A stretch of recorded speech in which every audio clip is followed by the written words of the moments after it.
Silence, please.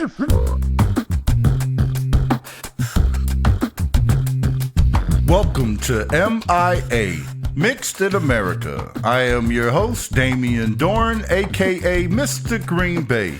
This is the show where you go to hear truth, facts, and experience from black to white, exposing the gray area behind the stereotypes of America.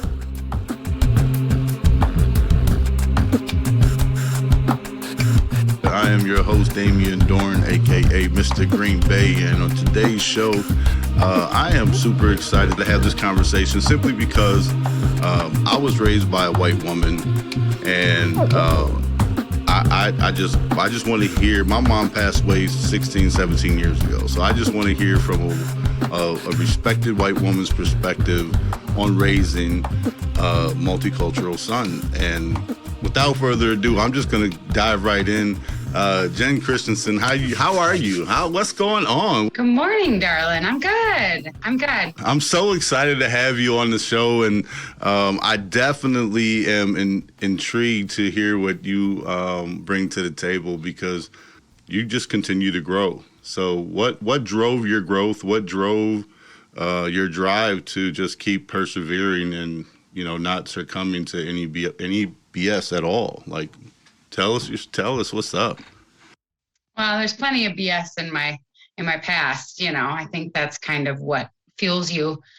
It wasn't really an option to stop. I don't know. I just caught wind of growth. What it felt like, and I was like, how can people stop growing? I don't really understand it, to be quite honest. So in the book, The Slight Edge, it talks about there's progress or digress. Like there, you just don't say, okay, I'm done growing. But coincidentally enough, the human being is the only living being on the planet that doesn't grow to its fullest potential. Wow. Flowers, You don't see a flower half blossomed. You don't see you don't see a tree with just a quarter branch with a half a leaf on it. You know what I mean? Like, it just, everything just grows to its fullest potential. But that's what makes us unique as humans. So women being a superhuman, I'm just going to be honest, I believe women are superhumans. I recently became a single father, as you know, and I know women that are doing it like by the dozens, if not more than that, So I have a super huge respect for any woman that takes on that task by herself and is able to juggle everything that they juggle, because, boy, I'd be forgetting to wash his clothes from time to time. I'd be like, oh, man, I didn't wash your clothes this week? He said, Dad, we didn't wash clothes in 2 weeks. I said, oh, no. So tell us a little bit about yourself. What do you do?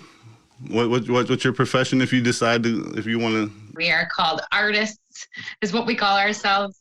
But it really is, stylist, right? Like, that's the term that everyone would know. For about 13 years, been doing that. Okay. Love it. I'm independent now. Nice. Been 2.5 years almost. Nice. So it's been really great. Yeah, nice. It's a path that I didn't want to take. I didn't want to go independent, and I felt called to. Ooh. And I'm really glad I did. Talk about that calling. How did that come about? Like, what you say, called, moved, inspired, or what have you? Like, what did that mean for you?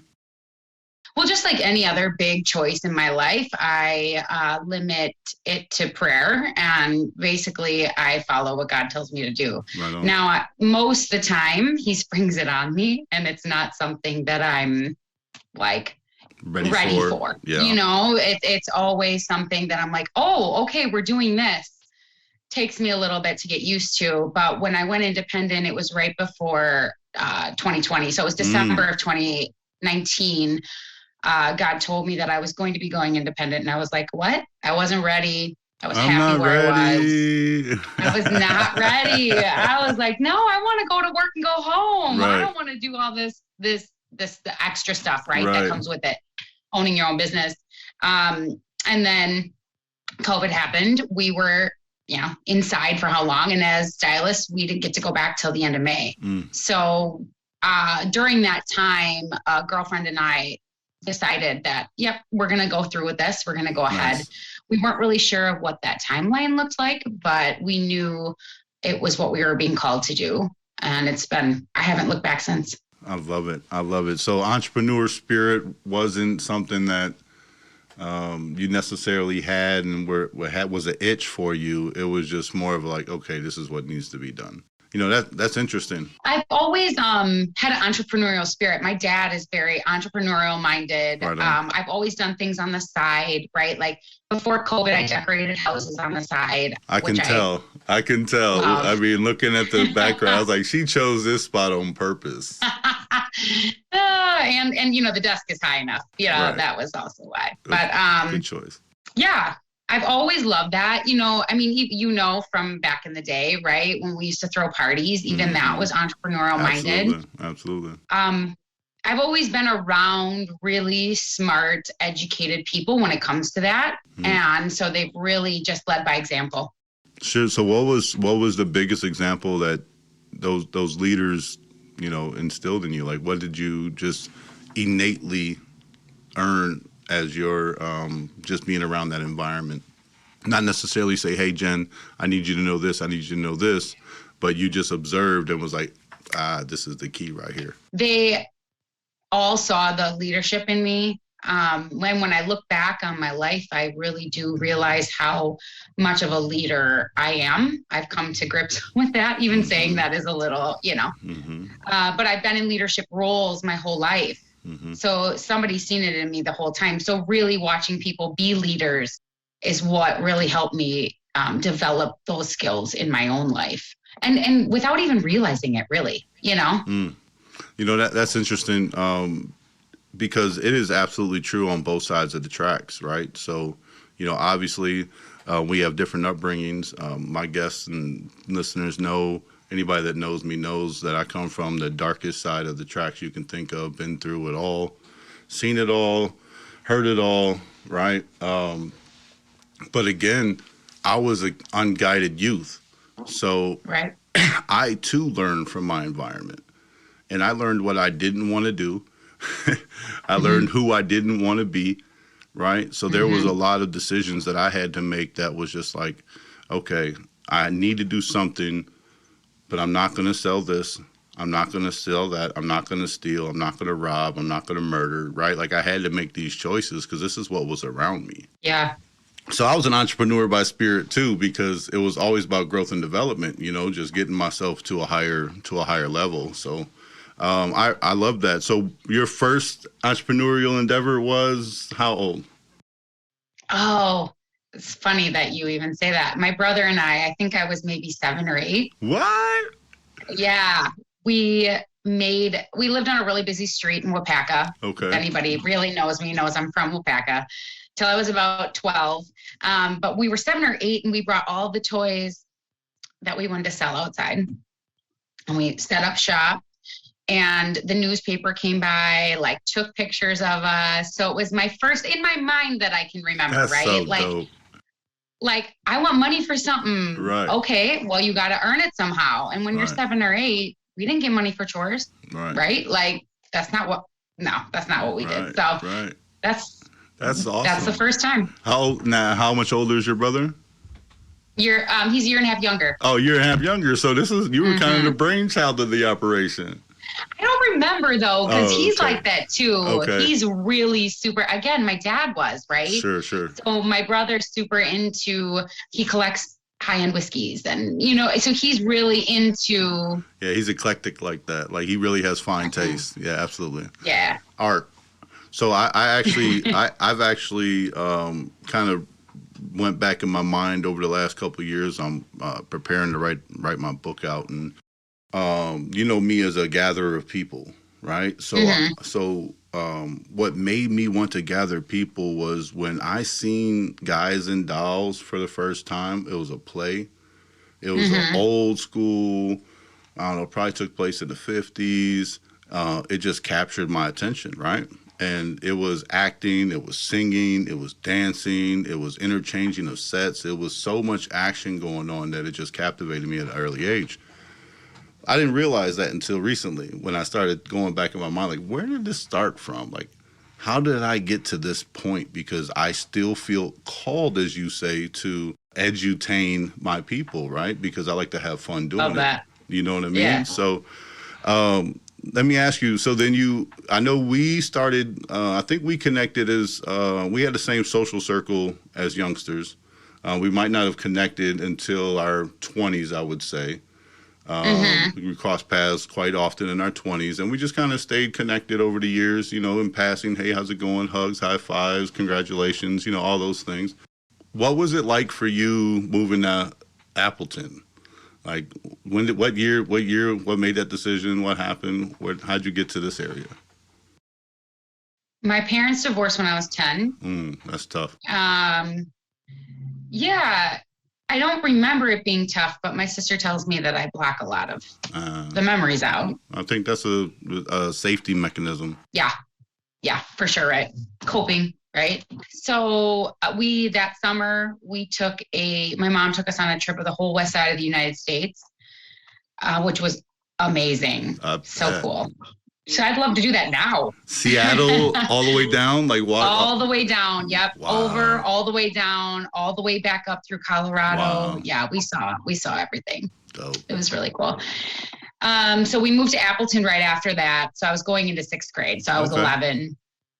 Okay. I moved to Green Bay when I was 12. Okay, so yeah. So wait, from Shawano? From Chicago. My mom's from Shawano. Oh, that's right. That's right, Chicago. Oof. Yeah. Yep. So we'll get to that. So you guys settled. So you guys settled at 11 in Appleton in 6th grade. We did. All right. Yep. Awesome. 6th grade. What was your initial thought when you got to school? You know, Wapaka is small, right? Like 5,000 people now. So back then, 1,000 less probably at least. So I wasn't really around multicultural whatsoever. And even in Appleton, it still wasn't, you know. What year was this? If you don't mind me asking. I know I'm not supposed to ask a woman's age. I'm not. You're fine. I want to say 90. Let's see. I was born in 83. I was 11. So 94. Wow. Okay. Yeah. So 94. So that's when you moved to Appleton. It was 94, huh? Okay. So I was in Appleton in 94. So that's interesting. So I definitely can attest. So yeah, you're right. The maybe Asian. Yep. Little Native, and I think maybe 4 Black families.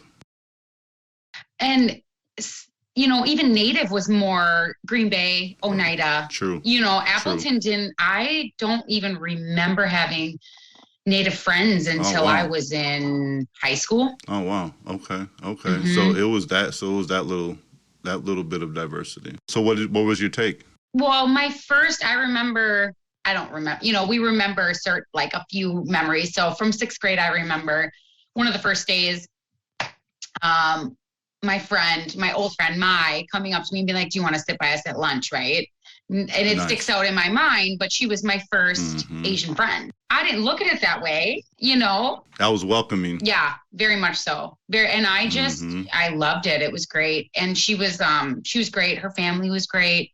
Again, I was brought into this culture that I didn't even realize I was being brought into, if that makes sense, because I wasn't brought up. No, I wasn't around it, but my family was also not racist whatsoever. You know what I mean? Like my mom picked up half the kids around town to go to church on Wednesday nights, you know, so. Oh, bless her heart. Yeah. Oh my goodness. I just pictured it in my head. Like, oh, everybody loves Jen's mom. Oh, everyone loves my mom. You ask anybody, they love my mom. I swear. I just felt it when you said it. It's like I was one of the kids in the truck. Like, but go ahead. Sorry. No, that's all right. So there was a little bit of different, like, there was some Mexican kids we picked up, or they were Mexican, but Hispanic kids. But that was about it.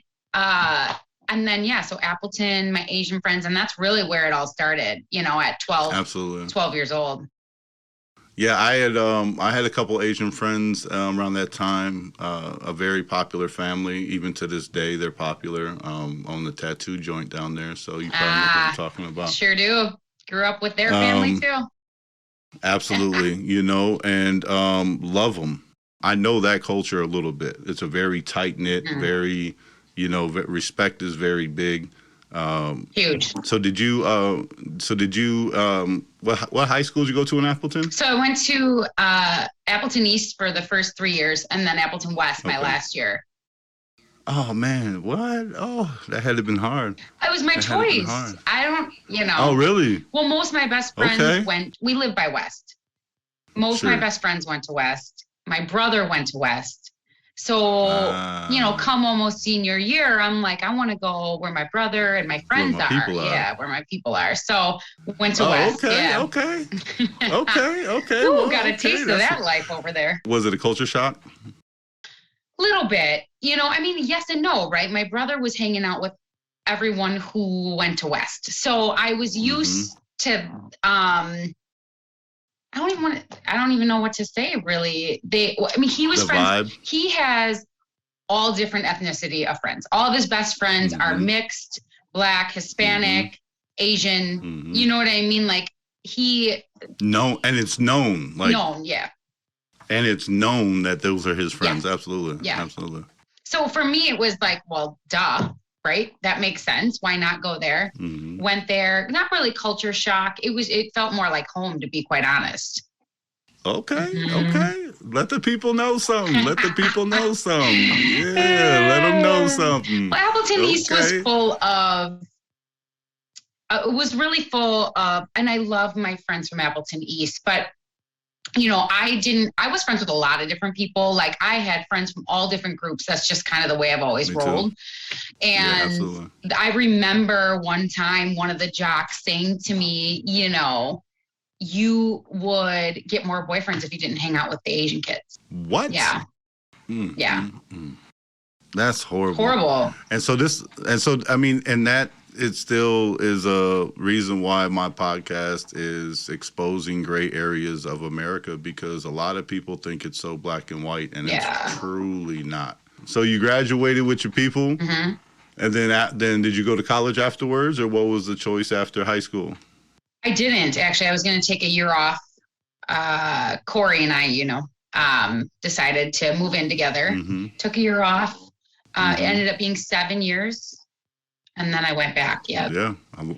A long run. You guys had a good time in that 7 years. What did you guys end up doing? Well, we both had a child in those 7 years. And when we were 21, we really got we started going to Milwaukee all the time. A lot of our friends, our Asian friends, were from Milwaukee or had ties to Milwaukee. So we were there every weekend.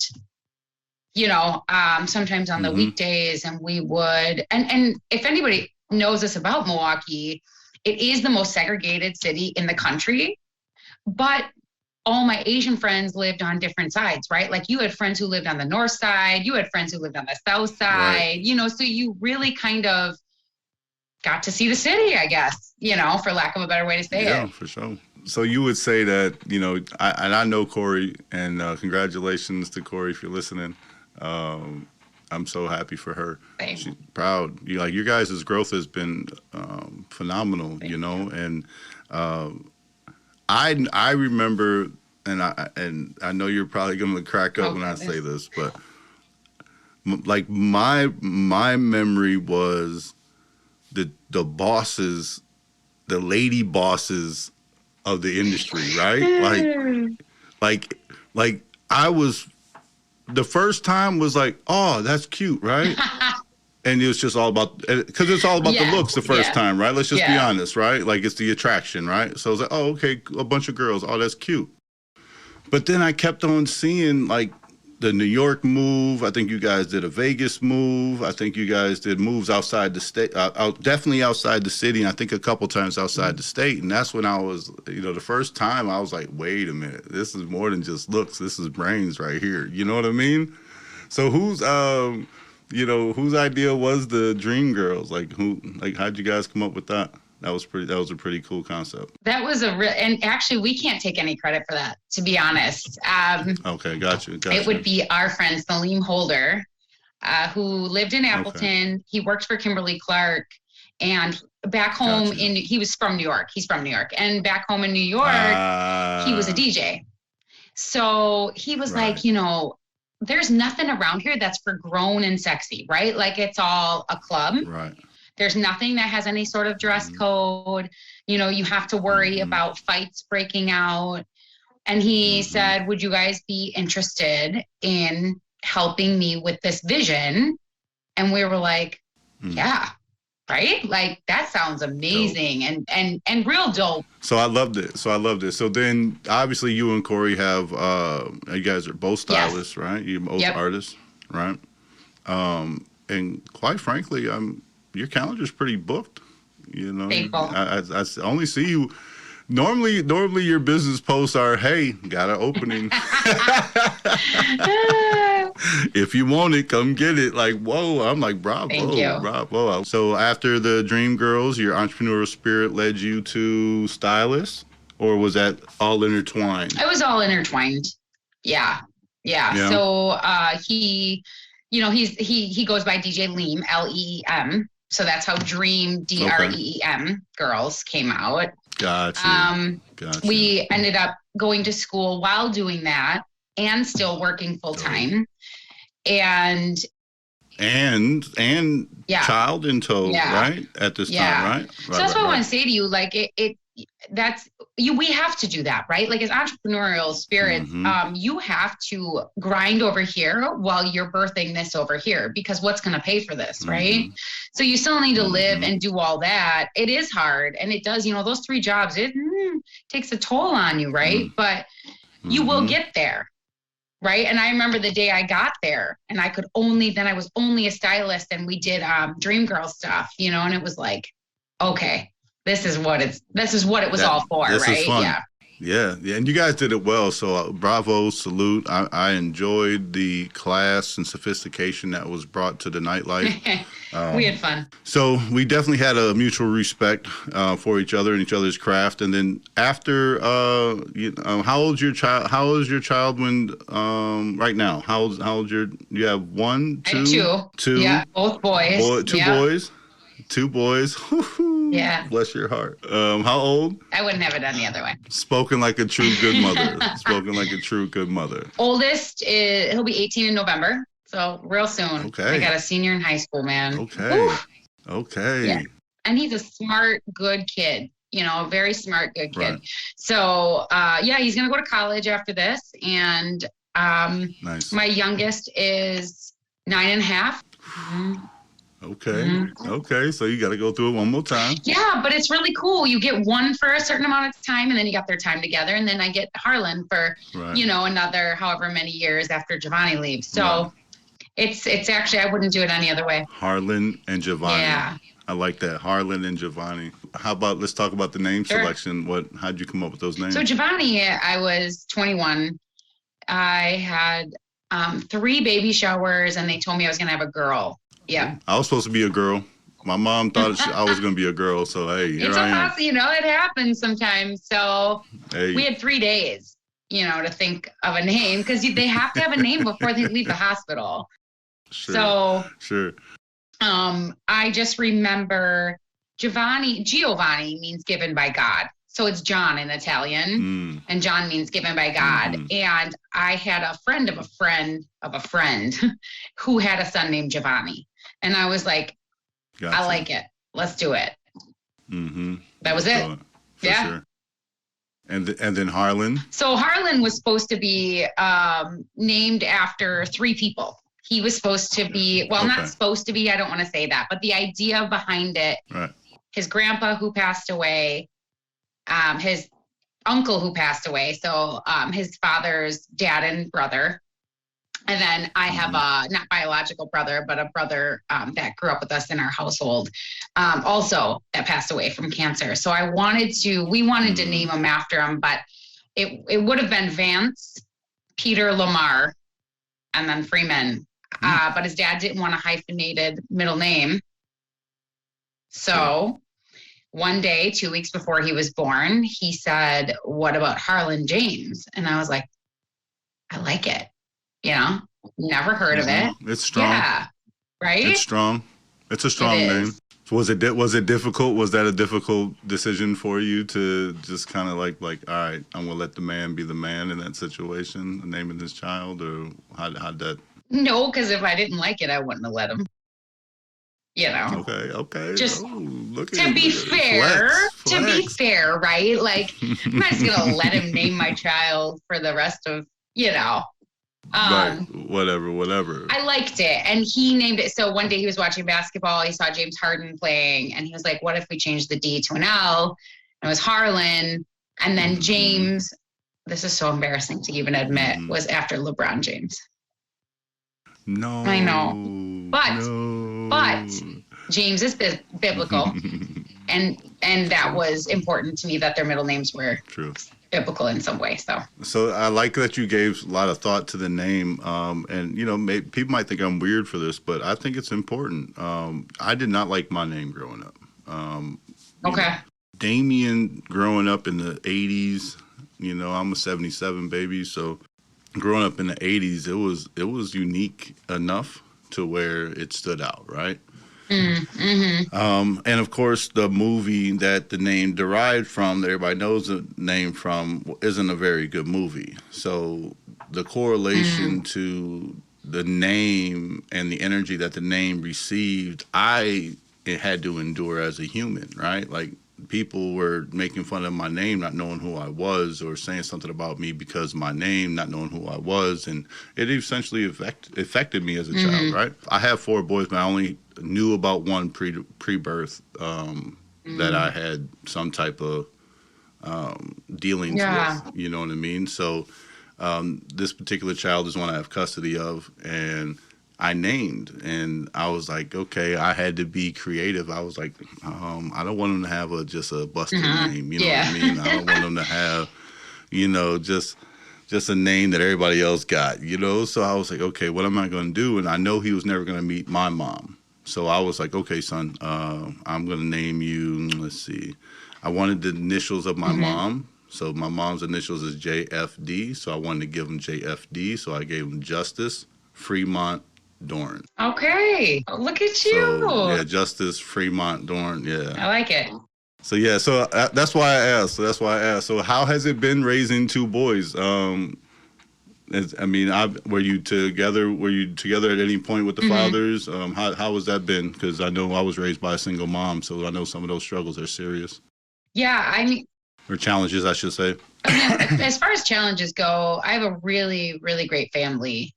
Really great. I also have, my friend group is 20, 25 years plus, right? So I have some solid people around me, which literally helped me not feel like I was alone.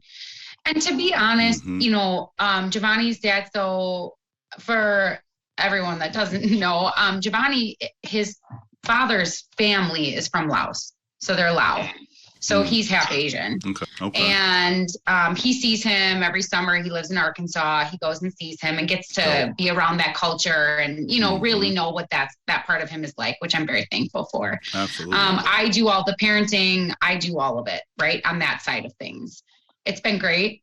It's been a little hard, but I must say, especially now as a teenager, my dad and my brother are so involved, you know, with him and just making sure that he has somebody who can show him, you know, the ropes. And I mean, like, voice simple things. Yes. And even like my dad, right, one time told him last year, it's your job to mow the lawn. I know your mom likes to, but I shouldn't be coming over here and the lawn isn't mowed.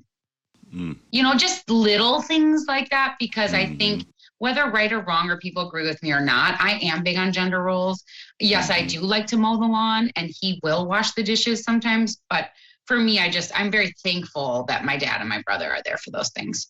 You know? Yeah, because I don't think those are things that you would innately, naturally, organically instill it within him, you know? So it does take a village at that point. You just learn from your environment, like, okay, I got to move a certain way. Again, it takes a village, right? But your village was a great village. And that's what I love about you is you're genuinely wholesome. Like, in my opinion, coming from where I come from, right? I'm not in the dark anymore. I'm definitely lit. My God saved me from myself, and I was my worst enemy. So if he can save me from myself, he can save anybody from anything, and that's what I feel. Amen. Like when we talk about God. So so Harlan is mixed, right? His dad is black, and obviously you're white.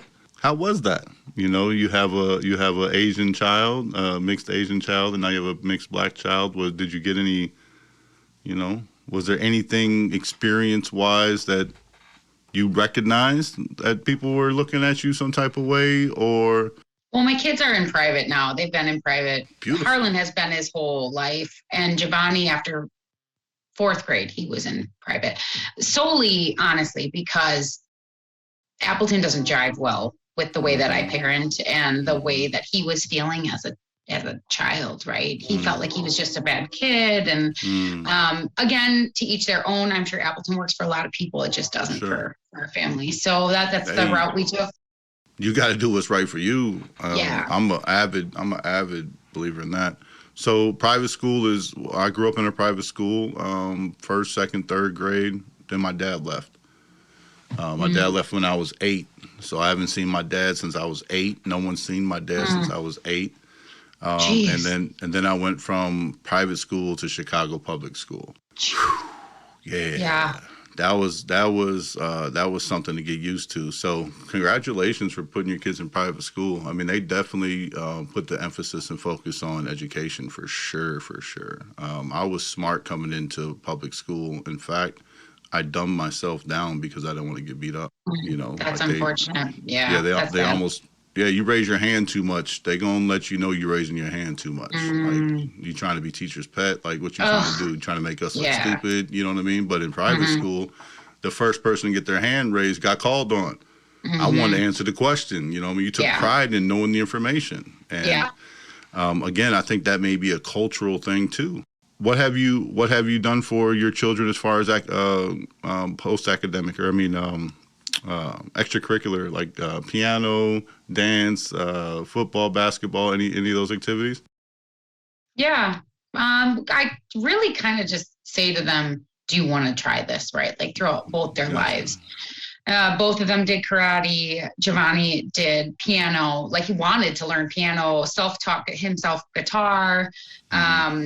And then he was in Pop Warner and left a few years out of that. He was like, yeah, it's okay. It's just not for me. He's really tall. So then he went into basketball. And at a private school, the one he was at, all the kids in his class moved together throughout the grades, right? So 5th, 6th, 7th, and 8th, he had all the same kids in his class. So if they were on the basketball team, they were all on the basketball team together, which was really cool. So yeah, absolutely. He did that. Harlan's in soccer right now. So now, I didn't think I'd be a soccer mom, but the older I get, the more I'm cool with it, you know? Hey, there's a certain ring to soccer mom. So bravo for being a soccer mom. That's awesome. Is he good?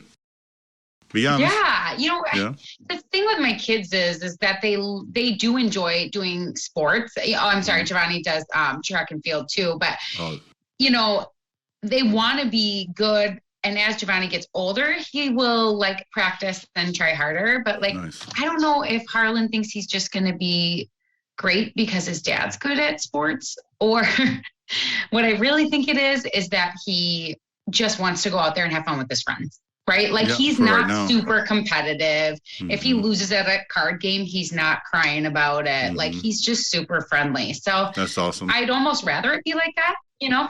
Yeah, for sure. What were some challenges raising 2 boys? You know, as a mom of multicultural children, what were some of the challenges that you were glad you overcame? Well, I have to say too, if you look at my kids, Harlan has red hair and medium skin tone, right? Same. Giovanni has light brown hair or dark brown hair. Same. So if you look at my kids, you don't necessarily know they're mixed. You know, they're not like white kids, right? But they don't necessarily look half black and half Asian. So I think I honestly think that has a lot to do with why maybe I haven't seen as much as other multicultural parents of multicultural children, right? Which is sad to say, right? It's like, if you look the part, then people are going to think X, Y, but that's Z. the gray area. That's the gray area of America. You know, that's why I'm so glad that your experience is different, because if everybody I brought on the show had the same experience, I wouldn't be a great show. Right. Right. You know, and I love it. And, you know, the apple doesn't fall far from the tree. You know, Harlan's dad, from what I understand, is doing extraordinary things in his own right. So, you know, the mentorship falls. I'm not sure how that relationship went with you guys. Was it difficult raising a multicultural child, being two different cultures? Because I know for a fact that my white family and my black family did things way different. You know, when I went to my mom, it was a different type of punishment. It was a different type of talking to. It was a different meal. You know, it was a different bedtime. Yeah. You know what I mean? When I went to my dad or my dad's people's, that it was a different type of talking to. It was a different type of meal. There was a different type of bedtime. You know, so did you guys ever live in a home together and have any type of differences that you had to overcome? We did, yeah. For the first like year of his life, year and a half probably, we were together. And I have to preface this by saying his dad grew up in St. Louis, inner city St. Louis. Mm-hmm. However, he's been in Wisconsin. Chicago. I mean, yeah, his grandma's from East St. Louis. So it's, he saw a lot growing up, right? Like a lot. And so when he came to Wisconsin to play football at Lakeland, the other woman that he calls mom was the dean of students. She took him in, right? Nice. So he really grew into kind of what that looks like with them, right? So when we were together, he had a little bit of everything and was really like denying his past. So if things would arise when it came to parenting, for the most part, it was fine. You know, Harlan's young at that time, right? It's personally that it became an issue over that time when we broke up, that we didn't really see eye to eye on a lot of other things. But as Harlan's gotten older, I mean, his dad is super open to like I told him, I said, I was spanked as a kid, but my parents explained to me why, right? Like we went in the room, they sat down with me and like, all right, you're going to get the belt 3 times, but this is why, right? I didn't just get hauled off and whooped. That didn't happen. I was definitely disciplined and I knew right from wrong. So when I explained that to his father, he was like, yeah, we don't have to do that. You know what I mean? So, and it depends on the kid, right? I mean, Harlan is so kind-hearted and apologetic that I honestly believe that he means the best. He still makes choices that aren't ideal and off emotion or whatever, right? But if you talk to them about it, and he'll still have punishment. So his dad really, every time I ask him something, he's like, whatever's best for Harlan, you know, like whatever you want to do that you feel like is best for him, that's what I want to do. Yeah. He trusts you. That's awesome. I'm glad to hear that. That's an amazing message, I would like to say to the people. Like, so true. You know what I mean? Like, stop finding ways to build barriers and, you know, barricades, you know, and bridge gaps and communicate, like, for real. So bravo. Shout out to you guys. I salute both of you for co-parenting in the way that you do. So, all right. So fast forward, where are you at now? What are you doing now? Like, what's up with Jen now? How's she doing? What's going on in her life? I'm good. So where do I start? So I bought a house 5 years ago. Okay. Again, something God told me to do and got me ready, got my credit ready, got everything in order.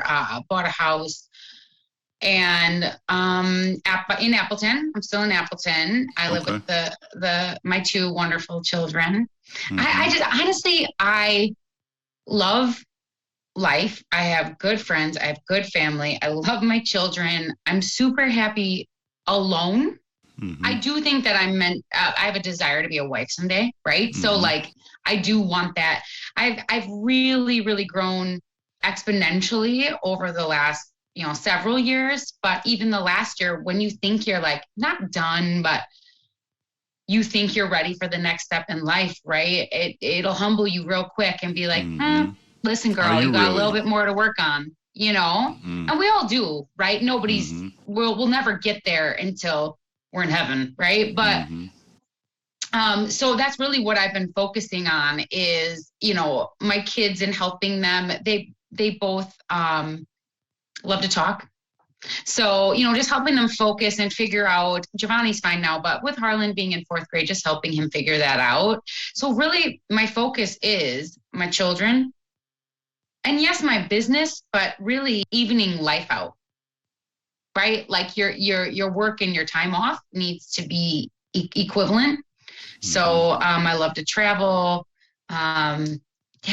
Really just like, I'm excited for the future, right? I don't know exactly what it holds, but I feel like if I just keep making the strides to be it's so cliche, but to be a better person, right? I think emotionally, you and I have talked about this, emotional intelligence is huge, not just in yourself, but the way you parent and the way that you talk to other people. And there's just so much that I've learned that I wish I could maybe you and I should have another podcast, right? Where we talk about like how important it is to grow. Absolutely. I'm huge on that. I'm really big on that. So I try to teach a lot of those things to my kids too. And I'll be honest, I recognized it, and that's what made me reach out to you a while back. I seen it, like I seen the growth. So I seen how you were developing yourself. Your words were selected differently. The type of pictures that you were posting changed. You know what I mean? Like as you grew, your actions formed differently. So it showed the growth to anybody that was able to recognize it. But if people aren't growing themselves, you're going to elevate beyond them.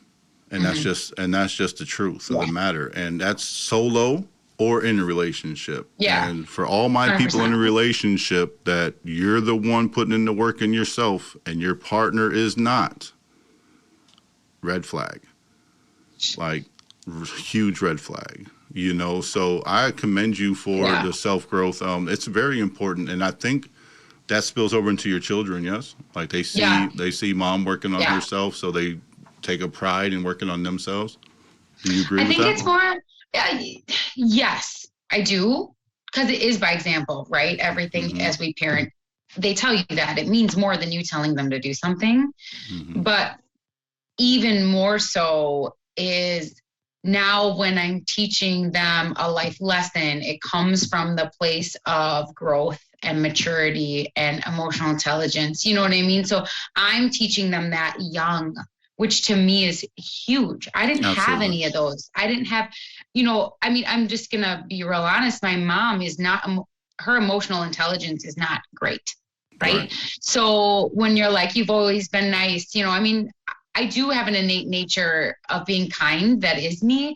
However, there was times in my life when I wasn't nice, right? Sure. Like somebody crosses me and right away my emotions spin in, or I'm in an argument with a boyfriend, but when you can learn to sit in it for a little bit, like nowadays I almost take too long. Like, give me a few days, all right? And I'll get back to you. Let me process this. Yeah, let me process this. But that's not wrong, though. That's not wrong. No. I don't think that's wrong. No, I'd rather take too much time. Because I will talk about it, right? I'm not one of these that also, just doesn't want to talk about it.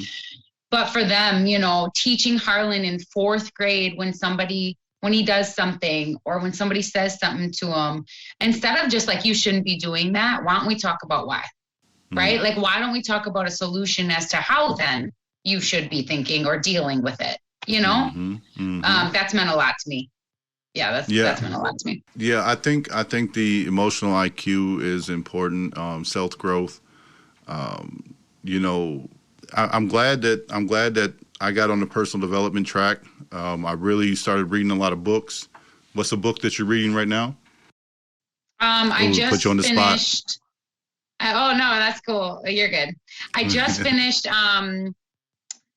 Abandonment from Grief to Healing. And what synopsis of the book? What did it unlock, or what did it pinpoint for you?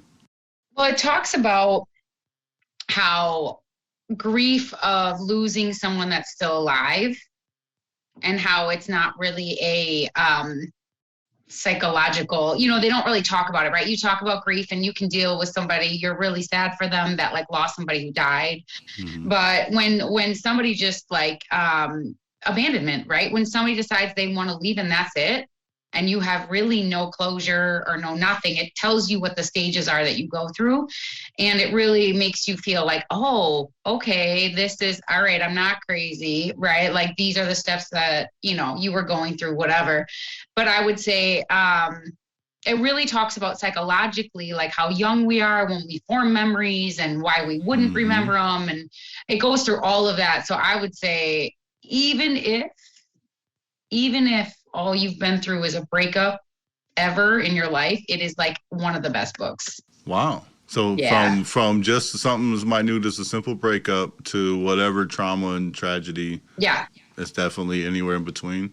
Wow. Anywhere in between. Yeah, it's a good awesome. book. What's the next book on your agenda? Oh, I just started The Intercessor's Handbook. So it is by Jennifer Eves. It is basically how some of us are called we're all called to pray, but how if you really notice that when you do pray, that it starts to maybe shift an atmosphere, you notice a difference in people's lives, that's called interceding for people. So if people have things going on, a lot of times, you'll find me most mornings drinking coffee, praying. So. Well, I hope after this, my name is added to the list. I appreciate that. I got you. Right on. So you've been talking about prayer, and you've been talking about, you've been giving some biblical references. And so I'm assuming off of your conversation that you hold God a very high esteem in your life, and God is like number one. Yeah. Mm-hmm. Yeah, hands down. And it's just, when people ask me why, and not often, right? It's not like people ask me that often, but they say, why do you believe in God? I'm like, I've just seen him show up so many times, and you can probably attest to this too, right? Like, I've just seen him show up so many times. There's no way. And not only that, it's like the unction in your spirit where you feel something, should you do it? Should you not? It's never led me wrong. There's just such a peace and a love. And when you go through really hard things where you don't know, like every day is like, okay, one more day to just go get through today. Right. And you can lean on that. Yeah. That's huge. Did you grow up with God?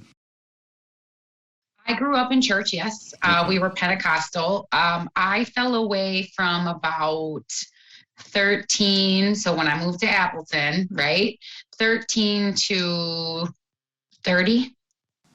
So I was into some pretty heavy stuff. Yeah. So the book Outwitting the Devil. I don't know if you read that book, but the title got my attention. So I read the book and I listened to it a couple times since I read it the first time. They call it drifting in that book. So they say, when you get off of, God's path for you, God's path for you because it just feels a certain way, right? Yeah. But naturally you drift because we're led by ego, or we're led by self-esteem, or we're led by distractions, or we're led by whatever it may be that force us to drift. Now, drifting in itself isn't a problem. It's not catching the drift. Yeah. Right? So catch a drift, right? Yeah. Make sure you catch your drift.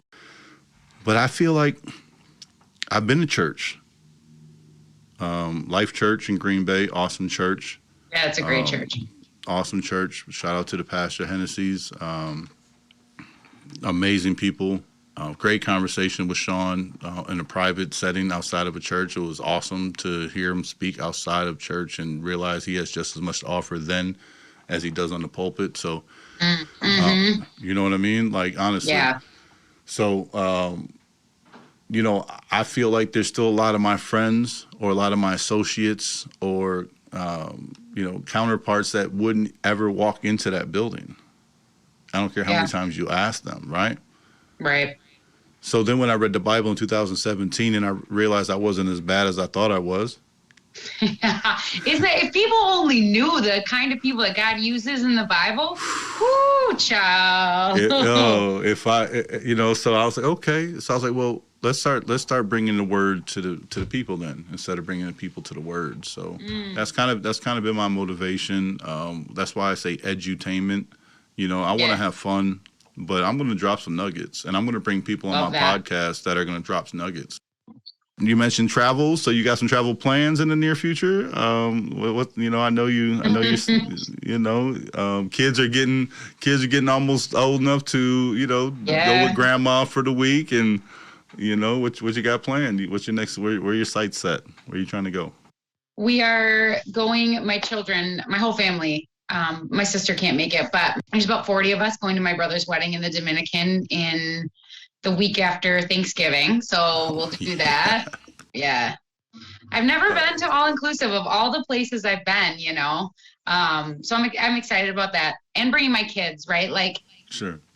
Anyway, yeah, I'm real excited to be with my family. And then that's about it. I'll be 40 January 13th, which is a Friday. So Friday the 13th.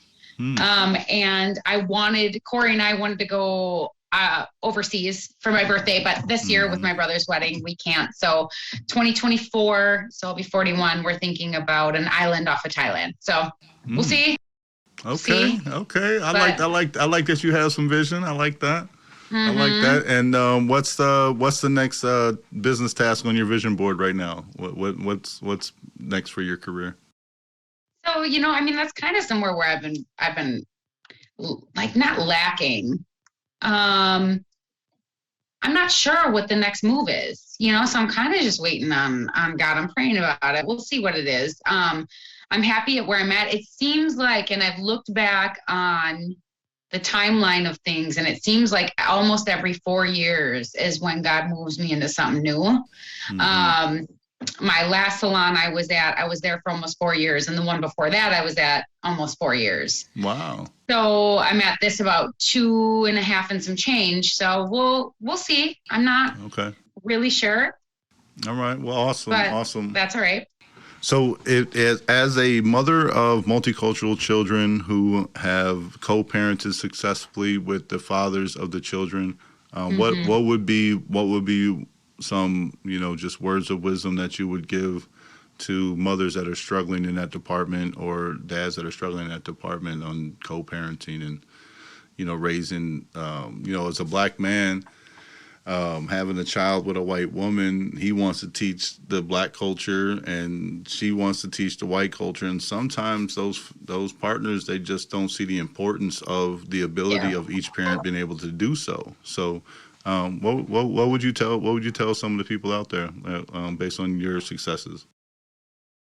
Actually, a good friend and I were having this conversation like a week ago about how his ideas and her ideas weren't necessarily, they were kind of butting heads a little bit. And I thought about it more and more this week, and I was like, in all honesty, all it comes down to is if you solely focus on what is best for your child, the rest comes with it.